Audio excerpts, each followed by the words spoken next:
All right, ladies and gentlemen, for the second straight night, I'm Rob St. Clair. This is Karch, and the United States is victorious. That has to feel good. 3-0 over Canada here in Chicago. Interesting match. I'm excited to get into it. I don't know if you've looked at any of the numbers yet. Canada, 2 aces, 20 service errors in 3 sets. Is it almost difficult to find a rhythm in your own side-out game when you're not totally sure if the ball's going to be on you inbounds on a given serve? Well, first of all, I'll preface it with our hearts are really heavy for Shane Holdaway. Thank you. I was going to ask. He had what appears to be a serious injury, and so we're sending huge thoughts and prayers out for him and his family.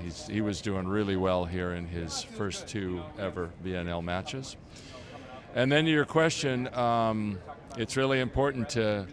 Yeah, if a team wants to serve like that we've got to be really good at figuring out which ones to let go. A lot of them are obvious, but some are not.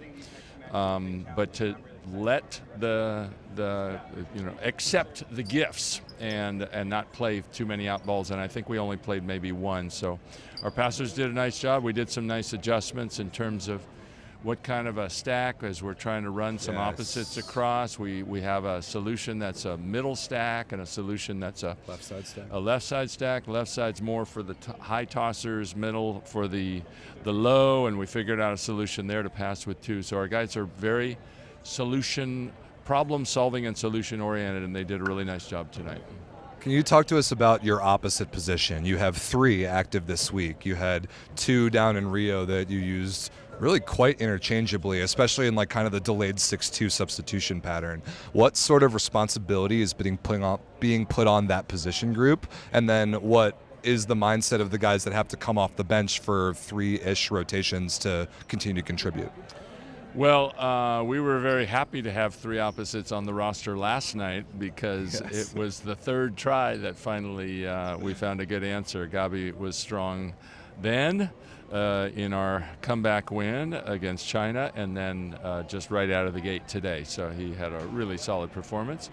And we're double subbing is not that common in men's volleyball, but we're doing it on purpose and learning about it. Last night it wasn't so effective for us, so we stopped it after 2 sets, but we want to give it time and see how people can come in and change the game.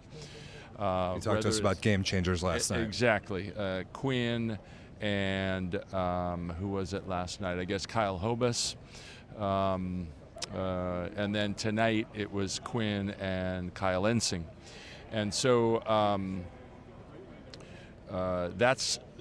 we're giving people opportunities to show what other roles they can fulfill and actually crush for Team USA. The more roles somebody can accomplish, the more ways we can deploy them and the more they can state their case when we, let's say, typically would only take 2 opposites to a tournament like World Championships.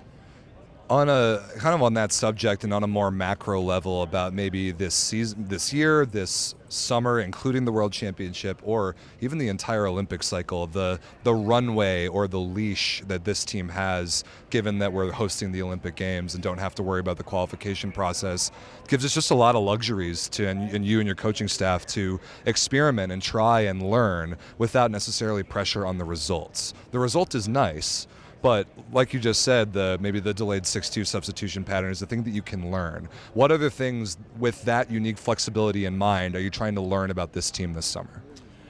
Well, first I would kind of overarching, it is both a luxury not to have to qualify for the Olympics and there's a downside to it because there is something really valuable about having your backs to the wall, and we got to perform at this tournament. Yes. So that's a concern in the back of my mind is how do we create something like that, even though we know we already have an Olympic berth. But there is a tension that we need to feel. Any team has to have a kind of a do or die. We either qualify for the Olympics at this event or we don't. And there's real value in that. So we have to figure out ways to work around that. And yes, especially in this year, we have the luxury of We played all 14 guys last night, 2 very different starting lineups from one night to the next night, and we'll continue to do something that is not typical at all for the USA men's team, and that is to look very different from night to night. We have our program has looked very consistent and has been incredible the last few years, but now 10-ish years. Yeah, like Matt Anderson, always there. Micah Christensen took over right after his junior season in college. 2014. In 2014, and leads the team to a World League victory. Taylor Sander that same year, straight out of college. He was done with college. Micah still had another year to go. Aaron Russell the following year. Russell, yeah. So these guys have been there forever. And so now there's this beautiful, it's going to be ugly sometimes, it's chaotic, but it's beautiful that there is this space, and let's see who does what in this space. So that's what we're trying to learn. Tonight against Canada in particular, back at the more micro level here in Chicago, you guys had, I wish I remembered exactly the score lines, but every set approaching point 20, the proverbial red zone, you had a couple point cushion, and then I would personally give Canada quite a bit of credit on making it more difficult to earn those points to get across the finish line. What can you take from the experience tonight in maybe being more convincing about putting the foot on the gas and getting across the finish line in those sets faster? Credit to Canada that they fought through their serving difficulties and still made it as close as they did, and had at least one, maybe a few set points in that third set. So I admire how they were able to keep going. That would get a little depressing if you missed that many serves. That is at some point going to happen to us, but we have been working on, hey, we have to have a plan B. What are we going to do with a 70-80% serve? Where are we going to put it? And what are we going to do to set up our block and defense, and we can still make it work even though we know there's almost no chance of an ace. So we want to have multiple answers. We want to give every server multiple answers.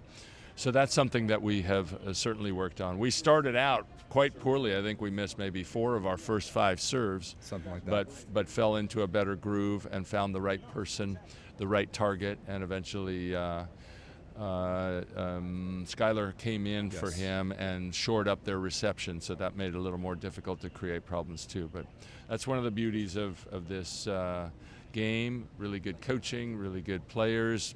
Teams can make changes, substitutions, tactical changes. So your schedule now works out that you've accomplished 2 really nice victories to start the week, and you've earned a day off, which in the VNL is rare and a luxury. Then 2 incredible opponents. Poland, which we project to probably be kind of like a road game, and then Italy's Olympic roster, and then some, with the addition of Kamil Rykliski this year. Your early thoughts on what it's going to take to utilize your day off the best to prepare for those 2 opponents? We're really looking forward to those 2 matches. They are going to be, both teams are going to be a huge handful.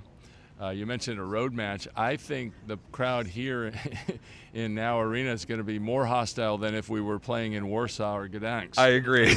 Like the people in Poland, they're actually they have this wonderful spirit about them with their flags, and they know all the songs. The song Polska Biało Czerwony over and over again. They know all the songs. They've done such a tremendous job of promoting volleyball in Poland, and it's so huge. It's really fun to play there. Here, I think it's going to be significantly more hostile, but those are my favorite matches when people are cheering against us, and love to try to give them a little bit to boo, maybe a lot to boo, who knows. But Poland looking really strong, Italy looking really strong. Even though Poland doesn't have a lot of their guys, they are just so incredibly deep. Even their third team has got to be easily one of the top 10 teams in the world. It's ridiculous. Yeah, and so all these solid young guys that I haven't seen much of, and it's like, holy crap, we've got our hands full. Well, very much looking forward to shutting up a crowd on Saturday night. We'll try. I don't know if we'll succeed, but it'll be fun trying. We are looking forward to, Coach. Congratulations on the beginning of the week. Enjoy the day off tomorrow. We'll see you Saturday. Thank you.